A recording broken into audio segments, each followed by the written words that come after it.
i ka humbur 2 fëmijë binjak. Kjo ka ndodhur në kohë lufte, pra 2 fëmijë civil të pafash. Dhe tani më afër një muaj nuk i ka i mballafaquar me procedurën gjyqësore, janë shoqëritur faktet, provat, i mballafaquar me atë kriminal i beretave të kuqit të arkanëve, dhe duke veç para mendoni unë si në seancë sa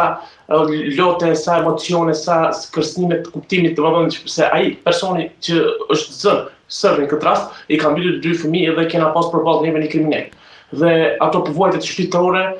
disi stacionacion për neve ishte kur ka marrë dënim dhe është dënuar me 15 vite burg, gjë që prapse është dënim i butë, po për neve fatmirësisht është kopur ky kriminal, ka pranuar krimin dhe është një stacionacion gjithmonë quhet për familjen se e keni zënë një kriminal që ka pas durtë për lyta me gjak, që ka mbytur 2 fëmijë binjak të zonës Mirie, e cila është në moshë shtyr. Duke qenë këto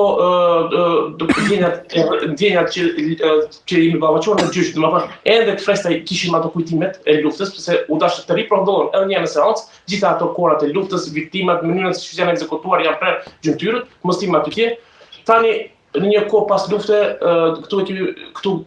kryeparlamentar Dimar Basha, gjatë përvjetorit të asidarit, në prezencën e gjithë kamerave, mediave dhe gazetarëve, marrë një fjalë për aty dhe tregon që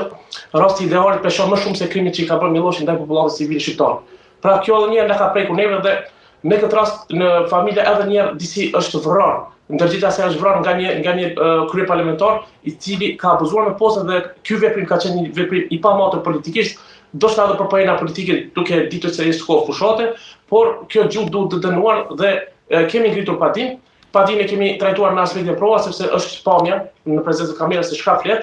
dhe kjo padi sigurisht do të kërkon që Dimar Basha të tërhiqet nga postet kryesore politike në rast se vjen edhe një vendoset që është dilema e madhe a mund të vjen, po ky person nuk është i dentë për të postet më të larta institucionale si për shembull ministër kryeparlamentar, mund të qenë deputet, ti kompenzoj familjes, atyre familjeve që kanë anëtar të tyre të pafashëm civil dhe në anën tjetër ta tërheq fjalën dhe të kërkoj falje zonës Miria dhe gjithë atyre anëtarë të familjes që ka humbur.